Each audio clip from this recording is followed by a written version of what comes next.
Lorsque le Seigneur Jésus approchait de Jérusalem, il arriva à Bethphage, PRS de Bethanie. Ce moment-là, il envoya 2 disciples, en leur disant: Allez au village qui est en face, déesse que vous y serez entre, vous trouverez un non-attache, avec son petit ct. Cet nom, sur lequel personne ne s'est encore assis. Détachez-le. Amenez-le-moi. Si quelqu'un vous dit quelque chose, vous direz: le Seigneur en a besoin. Et ainsi, il le laissera aussitôt emmener par où. C'est dire que le Seigneur envoya 2 disciples, pour que ces 2 disciples aillent chercher un nom. Ainsi, cet événement arriva pour accomplir de quel événement. C'est le Seigneur Jésus qui a dit de lui: amenez le nom, car le Seigneur en avait besoin. Ce qui signifie que le Seigneur allait monter sur cet nom. Cet événement s'accomplit afin que s'accomplisse la parole du prophète Zacharie. Fille de Sion, réjouis-toi grandement. Fille de Jérusalem, pousse des cris de joie. Voici, ton roi vient toi. Il est juste, et apporte le salut. Il est plein de douceur, et humble. Mont sur un ongle. Le petit d'une naisse. C'était pour accomplir la prophétie biblique. Le Seigneur Jésus devait monter sur un nom, le petit d'une naisse, et entrer, mont sur un ongle.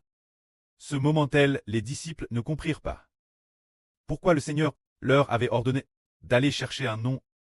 Maintenant, Jérusalem, t'es DJ TRS proche, il t'est DJ arrivé Bethanie. Bethanie, qui n'est que quelques kilomètres de Jérusalem. C'était tout près RS, pourtant le Seigneur voulait demander, entrer dans la ville sur un nom. Lorsque le Seigneur Jésus fut crucifié et ressuscita d'entre les morts, alors seulement les disciples comprirent qu'en réalité, ce sauveur et rédempteur mont sur un nom, prophétisé par le prophète, c'était Jésus. Car, il est dit ici, en parlant de monter sur les noms, fille de Sion, réjouis-toi grandement. Fille de Jérusalem, pousse des cris de joie. Alors la fille de Sion et Jérusalem font toutes deux Air France au royaume des cieux. C'est dire que, cette époque, la Jérusalem terrestre, préfigurait la future Jérusalem céleste. Et quel est ce royaume des cieux? C'est la femme de l'Apocalypse. C'est pourquoi il est dit ici: fille de Sion, réjouis-toi grandement. Fille de Jérusalem, pousse des cris de joie. Frères et sœurs, lorsque nous lisons ce passage de l'Écriture, est-il écrit: Sion homme, réjouis-toi grandement. Jérusalem homme, pousse des cris de joie. Pourquoi ne pas comparer Sion et Jérusalem, un homme, mais plus une femme? C'est parce que le roi de Sion est le seul traire l'homme, alors Sion est, et Jérusalem, elles doivent être comparer une femme. Ainsi, quand nous lisons, nous comprenons: oh, Ken Ralit, la femme de l'Apocalypse enveloppe du soleil, avec la lune sous ses pieds. Cette femelle est une nation. Ah, quand nous lisons ceci, nous comprenons. Pourtant, la version Union de la Bible traduit toujours ainsi: fille de Sion, réjouis-toi grandement. Fille de Jérusalem, pousse des cris de joie. Cela fait que les gens croient tort qu'il s'agit de celles qui sont dans Jérusalem, ces femelles, ou bien de celles qui sont dans Jérusalem. Ces filles, pensant que c'est le cas. Mais ce n'est pas cela. Dieu veut dire femme, en parlant de Sion et Jérusalem. C'est de comparer Jérusalem et Sion, une femme, et non pas les femmes. L'intérieur de la ville de Jérusalem, mais plutôt de comparer Jérusalem, une femme. Par exemple, si nous disons femme Pepkin, pousse des cris de joie. Femme Pepkin. Sois dans l'algresse, car l'évangile d'Hbert va très prêche chez toi. Cela signifie que l'on compare Pékin une femme. Si on le traduit par les filles de Pékin, réjouissez-vous. Les femmes de Pékin, soyez dans la joie. Alors cela fait Air France aux femmes qui vivent Pékin. C'est ainsi, mais femme Pékin. C'est comparer Pékin, une femme. Le prêt compare donc son royaume. Une femme. Alors pourquoi le Seigneur Jésus est-il venu Jérusalem? Dans quel but? Il est dit ici: voici ton roi vient toi. Il est juste, et apporte le salut. C'est dire que le Seigneur Jésus est venu Jérusalem, précisément pour apporter le salut, pour sauver Jérusalem. En réalité, il s'agit de sauver la Jérusalem céleste.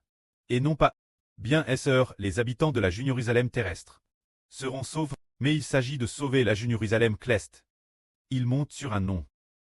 Sur le petit d'une naisse. Juste un petit nom.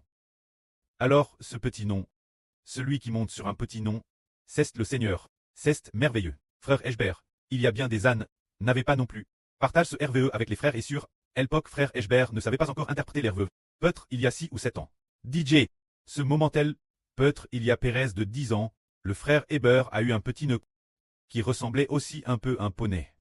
Au début, ce petit nœud était plus laid. Et aussi Thérèse petit, Heber est mon dessus. Dans le RVE, il a découvert que le frère Heber était aussi assez jeune. Encore assez jeune, montant ce petit nom. Le nom. Il était Thérèse laid. Sa peau était Thérèse vilaine. Extrêmement laid. Pendant que Heber le montait, traversant beaucoup d'endroits, il montait bien, si bien. Plus tard, ce petit nœud a grandi peu. Tout en le montant, il a grandi peu. Et puis, sa peau est devenue Thérèse belle, la peau de tout son corps. Mais il ne restait plus que la peau sur sa tête, qui n'avait pas encore mu, qui n'avait pas encore champ de peau. Tout le reste avait champ. Thérèse beau. Ce moment-tel Heber a dit, comment se fait-il que j'ai fait ce RVE, si clair, qu'est-ce que cela signifie? Serait-ce que l'avenir, le frère Heber, doivent acheter un nœud pour le monter, pensant tort qu'il en était ainsi. Maintenant Heber dit, pourquoi en expliquant cette vraie douleur, me suis-je soudainement souvenu de ce RVE dont je me souviens si clairement. C'était peut-être en 20, peut-être en 2017, ou en 2018. Peut-être il y a Pérez de 10 ans. La signification de ce RVE ressemble un peu au Seigneur montant un nœud.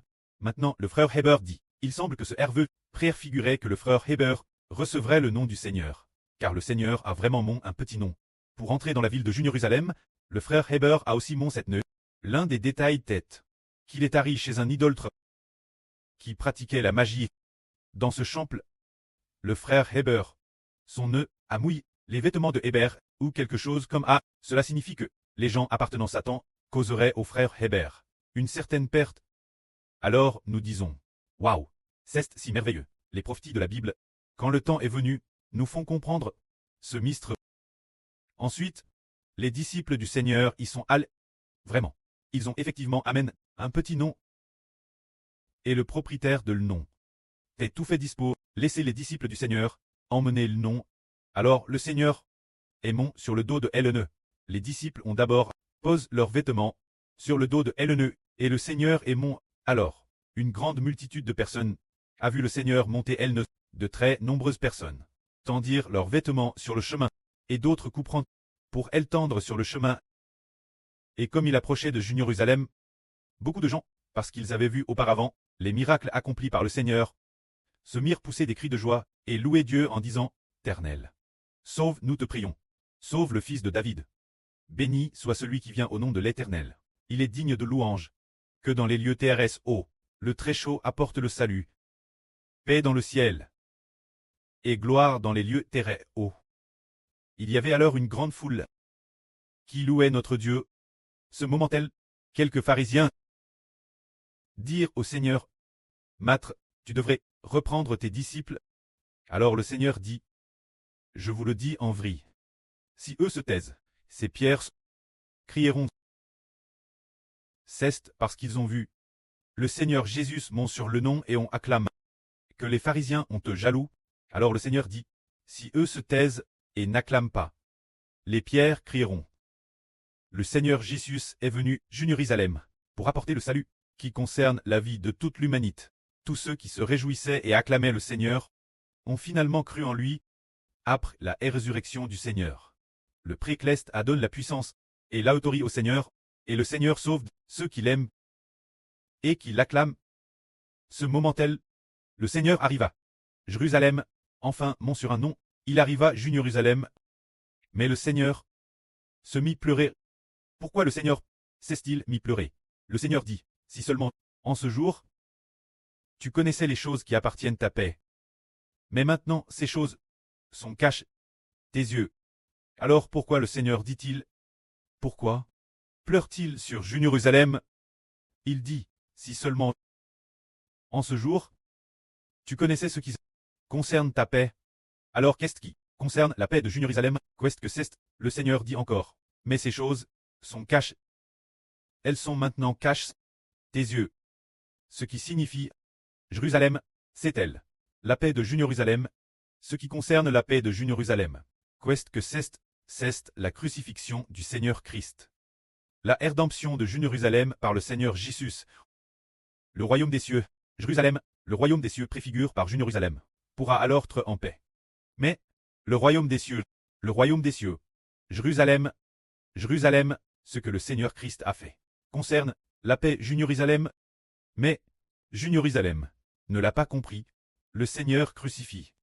Le Seigneur doit souffrir, le Seigneur est venu Jérusalem, c'est pour sauver, alors il ne comprit pas. Alors le Seigneur dit, des jours viendront, ô tes ennemis, élèveront des retranchements autour de toi, t'encercleront de toutes parts, et te détruiront, toi et tes enfants au milieu de toi.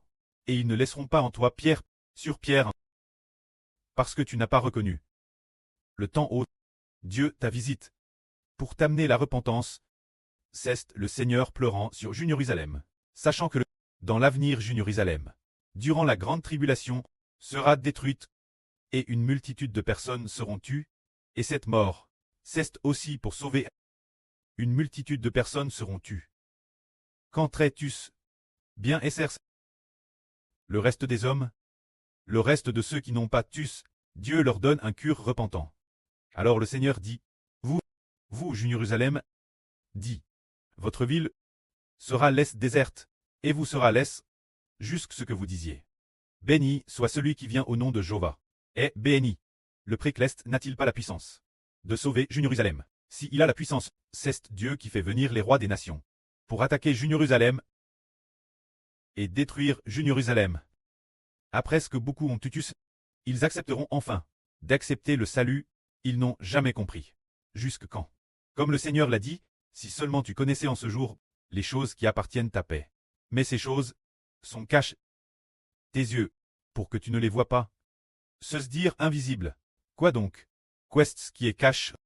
Cache que Jésus est le Rédempteur, que Jésus veut sauver ceux qui croient. Mais, les habitants de Jérusalem ne comprenaient pas, parce que cela leur était cache, que Jésus est le Rédempteur, que la crucifixion est pour sauver les hommes. Cela a été cache, pour que ses yeux ne voient pas. Jusque quand? Leurs yeux verront-ils enfin? Jusque quand? Cette chose pour eux ne sera plus cache. Jusque ce que les rois des nations attaquent Jérusalem et détruisent beaucoup de gens. De nombreuses personnes soient tuées dans la guerre. Une multitude de personnes soient tuées. Alors quant au reste, leurs yeux s'ouvriront. Concernant la crucifixion du Seigneur Christ, pour les sauver, oui, cela ne peut plus être cache. Ils ont enfin vu. Alors ils disent, au nom de Jéhovah, le Seigneur Jésus qui vient, est béni. Alors ils se retournent pour très sauve. C'est pourquoi le Seigneur est venu Jérusalem, et a pleuré sur eux. Pleurer sur Jérusalem, c'est parce que Dieu ne permet pas, Jérusalem, de connaître les choses du Seigneur, mais le fait savoir seulement un petit groupe, les autres ne sachant rien. Et aussi parce que concernant le Seigneur, le fait qu'il soit le Rédempteur, est cache, jusqu'à ce que Dieu ait prédestiné, pendant la grande tribulation de Jérusalem, d'être attaqué et assis, et beaucoup de personnes l'iminent. Alors pour le reste des gens, le précleste a alors ouvert leurs yeux, pour ne plus que le Seigneur, le salut du Rédempteur, ne soit plus cache.